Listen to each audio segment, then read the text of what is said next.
Welcome back to the Hot Lap and our Belgian Grand Prix preview. Wow, we've got a few things to talk about.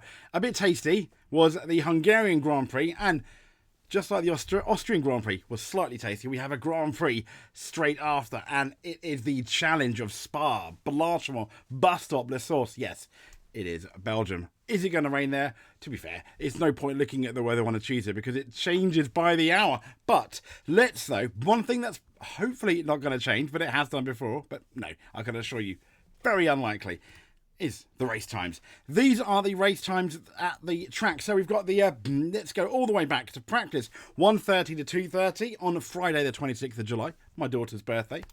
5 o'clock till 6 o'clock, again, practice 2. Once again, these are local times at the track.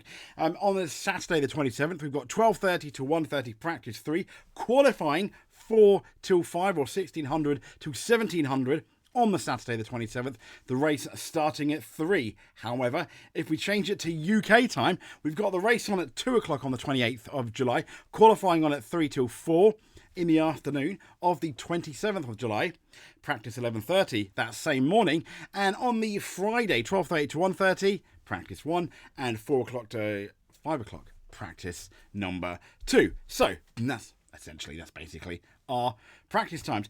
Let's have a look at the driver standings then. Coming into the Belgian Grand Prix with Verstappen very much in the lead, in control of that championship. Lando Norris, is he going to lose the championship by 7 points? If he does, oh dear, oh dear, oh dear. But we'll get into that maybe if and when it comes. Charles Leclerc now very much in third. Carlos Sainz in fourth, as you can see. Oscar Piastri in fifth. He's not too many points behind Norris compared to, I think Norris trounced him last year, didn't he? But Piastri holding his own, and well done on his first race victory. And Hamilton, you don't expect Hamilton to be all the way down in sixth. Bear in mind, he's had a few podiums now since Spain, and a win, as in the British Grand Prix. Fantastic result, I think, for Hungary. He's also now 1 point ahead of Sergio Perez. And George Russell in eighth, Lando Alonso in ninth, Lance Stroll in 10th in the championship, Hulkenberg 11th, Tsunoda 12th, Ricciardo 13th, Behrman 14th, still holding his own there despite not racing in Formula 1 at the moment, just the one race. Gasly in 15th, Magnussen 16th, Albon 17th, Ocon 18th, Zhou 19th, Sargent 20th, and Bottas 21st. Yeah, Kick Sauber. Breaking news, if you saw our other video, Seidel is gone from Audi in replace of Mattia Binotto. Is that good? I don't know. I'll let you guys be the judge of that. In the constructors, Red Bull are leading on 389. McLaren are second on 338. Ferrari third on 322. Then quite far back is Mercedes on 241. Then Aston Martin on 69. RB on 33 in sixth. Haas 27 in seventh. Alpine just the 9 points, not yet hit double figures, maybe this weekend, who knows. Williams in ninth on 4, and Kick Sauber again, nil points, which is going to be, I think, very much a concern of those involved at Sauber, which is maybe why Seidel's gone.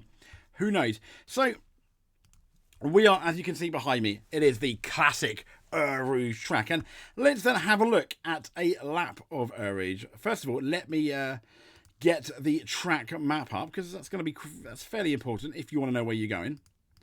Ta-da! And let's have a look at the onboard, shall we then? Here we go. So, coming into what we call the bus stop. And as we go around the bus stop, we're into La Source now. You want to get a good exit there. Don't slip too much. We're into turn 1, which is La Source. And then we're going to head to Rouge and Raidillon. Why is it called Rouge? We'll get into that in a bit. I think it's fairly interesting. So you want a really good rundown here. We have seen people pass in Rouge before. Side by side, Mark Webber, Fernando Alonso being some. But hold up, the car kind of goes a bit loose. Then we're down the Camel Straight. This is going to be the best overtaking chances we have into Les Combes, which is basically turns 5, 6 and 7. There we go. And yeah, nice break. We have side by side Hamilton and Rosberg hit each other here in 2014. Ergo 2022, I think, or 23. 22. Hamilton went out, didn't he? 22 or 23. But anyway, ignore that. We're down in formerly, I think, Rivage. And I believe this is turn 9, which doesn't have a name. Sometimes called Speaker's Corner. Now we've got the Pouon, which is the double apex corner. Keep going. We can all, I think it'd be interesting to see whether cars can do this flat. Now, we've got Fagnier or other coming in. This is like a really quick right-left chicane. It's not, doesn't really feel like a chicane, but it does. Now, this is, I think this is called Campus. This is one of the most important corners in Formula One there, because as you come off it, you're not now going to lift the throttle really all the way until the bus stop. You can overtake here. It is hard. You need to judge it right. And as we come up now to Blanchemont, which is now flat, it didn't used to be flat. When Eau Rouge became flat, Blanchemont was quite the challenge. But into the bus stop, which has been changed, a few decades. I think it's a few decades ago, and once again into the end of the lap. There we go. So that was very much a lap of Eau Rouge. Let's have a chat about the track then, shall we? Let's just get the track map guide off, because by now, I'm sure you're all listening. You know exactly everything there is to know about the track. But it is one of Formula One's most iconic and historical tracks. So let's have a look at a few facts. The track length is 7.004 kilometres. The race length itself in kilometres is going to be it's 308.052. 44 laps, one of the, not many laps at all because of the sheer length of the place. It will have 20 turns. The circuit was first opened in 1925, first Grand Prix in 1950, the first year Formula One was held. They've held races here nearly every season, not quite though. 56 in total. Track record at Lewis Hamilton, 141.252 in 2020, but it's Valtteri Bottas has the lap record, as in the race, of 146.286. That was all the way down in 2018. Schumacher, Michael, has got the most Belgian Grand Prix victories. He has 6 in total, but there are 4 previous winners of the Belgian Grand Prix on the current 2024 grid. Lewis Hamilton, he's won 4 times. Max Verstappen, he's won in the Belgian Grand Prix in each of the last 3 seasons. Daniel Ricciardo won in 2014, and Charles Leclerc took his maiden win there in 2019. Alberto Ascari, Fangio, Clark, Senna, Damon Hill, Michael Schumacher, Raikkonen and Verstappen are the 8 drivers who have taken back-to-back victories at the track. Schumacher is the only driver to have taken consecutive Belgian Grand Prix victories on multiple occasions, 95, 96 and 97. And again in 2001 and 2002. Jim Clark and Ayrton Senna, though, share the record for most consecutive victories here. Clark won every season between 62 and 65, because he's awesome. And Senna won every year from 1988 to 91, again, because he's awesome. British drivers have won Spa more often than drivers from any other nation. British drivers, we've heard the national anthem on that step 17 times. But Ferrari have the most wins at the Belgian Grand Prix with 14, 2 ahead of McLaren. Interesting stuff. So there we go. What I thought was quite interesting though was having a quick, kind of like a quick guide to some of the corners. Turn 1, as you may have seen, is called La Source. That's sometimes referred to as the hairpin corner. It's the slowest corner. We've got Eau Rouge and Raidillon. Eau Rouge is named after the stream that runs under the track, and Raidillon Hill that follows. 5, 6 and 7 is called Lecum. These are classed as technical terms and are named after the hamlet of Lecum that lies near the track. There are a series of fast bends, as you probably well know. We've got Former Rivage. It's called Bruxelles or something now, I think, but it is a slow right-hand hairpin. The turn is named after the capital city of Belgium. It was previously called Rivage after a village of the same name close by. I kind of prefer Rivage. Turn 9 doesn't have an official name, but it has been called Speaker's Corner by the commentators sometimes because of its location to the speaker tower that broadcasts the race. 10-11, we've got Pouon. These challenging turns are negotiated at breathtaking speed. They're named after the Pouon Spring, a source of mineral water in the Spa region. Fangye or Pif Paf, what? That's named a natural reserve in the Ardennes Mountains. The double bend of Fangye is, as we know, extremely high. The turns are also known as Pif Paf, which is slang for a change of quick direction. I imagine that's something local there, isn't it?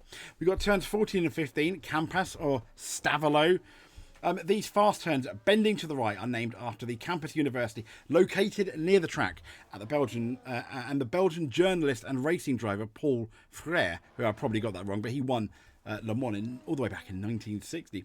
Blanchard won a turn 16 and 17. These famous high-speed turns, they've seen their fair share of drama over the years, namely, I think Luciano Berti going headlong into the tyre barriers and everyone, I think, worried about his life. He was fine.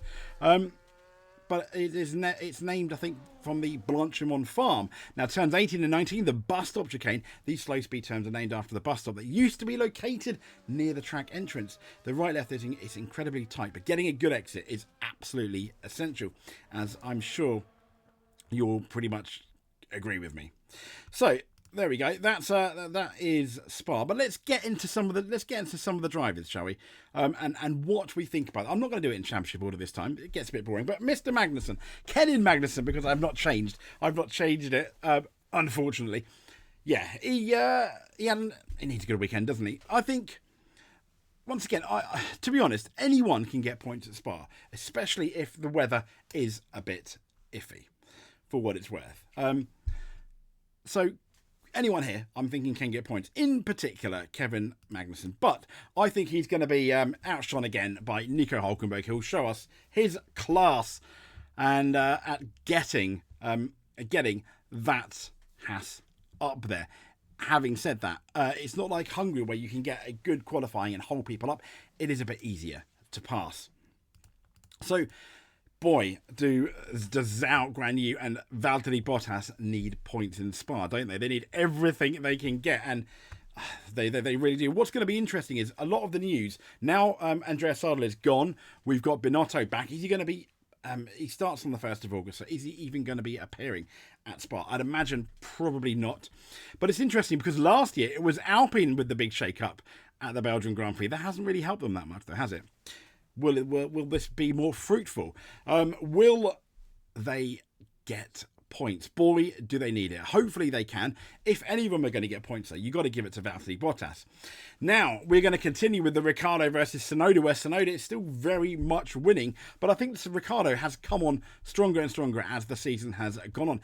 He got a screwy strategy in Hungary. So I do think he's going to do better here. I think he'll beat Tsunoda. This is a driver's track. He has won here before. I could be wrong though. But Tsunoda's not going to be an easy man to beat.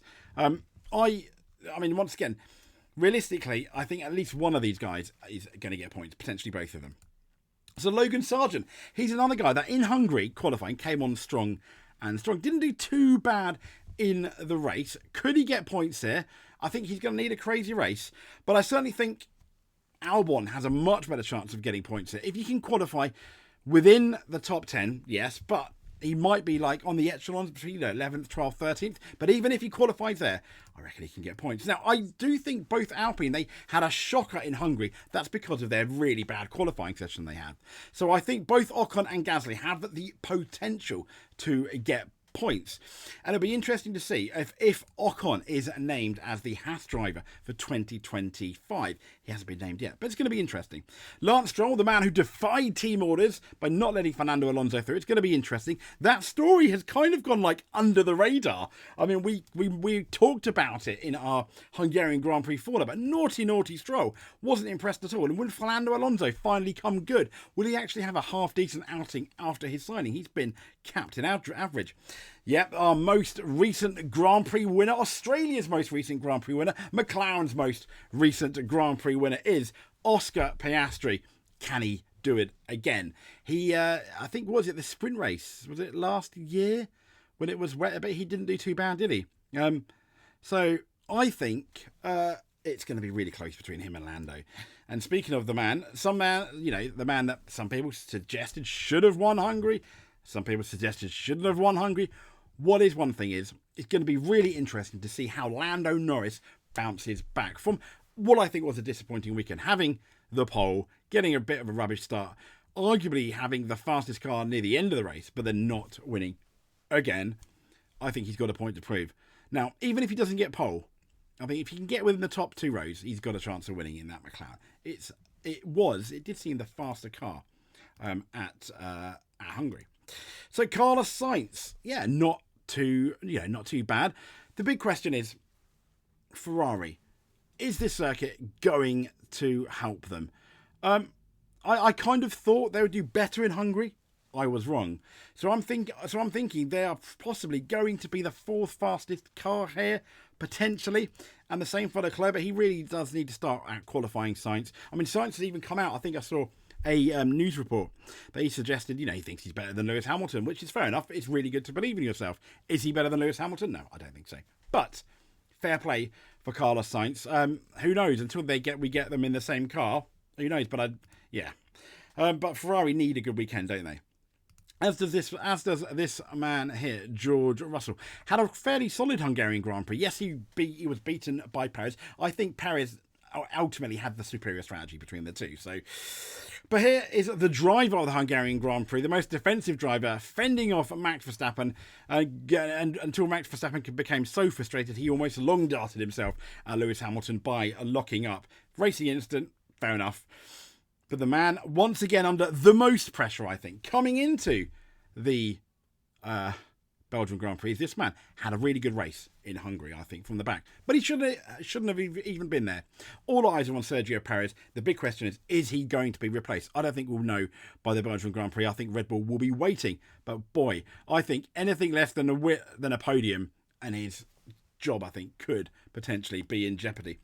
I think the other guy under some kind of pressure is also Red Bull's Max Verstappen. Not as much as Sergio Perez, but most certainly all eyes will be on him, especially the way he reacted at the Hungarian Grand Prix, shouting down the radio, etc. We expect that from Max, but it was a bit more than we are used to from Max Verstappen, and he was driving angry, I think, against Lewis Hamilton. He's better than that. He is one of the best drivers. We know this. Max, show us at Belgium. Even if he doesn't have the best car, what you do know is he's going to give it his all. So it's going to be interesting. It may well be that Red Bull come along with the best car and show everyone up again and win fairly comfortably. I don't want that. I want to fight. I want to fight like Austria, fight like Silverstone. But obviously Austria being a bit cleaner. But there we go. So I reckon Red Bull are still maybe for me. I still think they're favourites going into the Belgian Grand Prix. But we'll see. I think Mercedes may be a bit closer to both McLaren and Red Bull. Be interesting to see where Ferrari are. I think Mercedes need McLaren and the Red Bull teams to not make a mistake, but maybe not get the setup quite right. And if Mercedes do nail the setup, though, it's going to be quick. I think it may well be quite interesting. So that's pretty much our Belgium Grand Prix preview. If you like what you see, give us a like. If you're not subscribed and you want to see more Formula One news, please give us a subscribe. We also do rally here. We do touring car. We'll be having at some point our touring car preview. Touring car is back also at the weekend. So quite the busy weekend. We've just had our Latvian WRC review as well. Have a look at that. And our Hungarian Grand Prix for that. And we talk about the Max Verstappen, Lewis Hamilton incident as well. So subscribe if you can. If you either subscribe, like, comment. If you do one of them, you are a world champion in our eyes. If you do too, you're a multiple world champion. We'll speak to you soon. Thank you very much.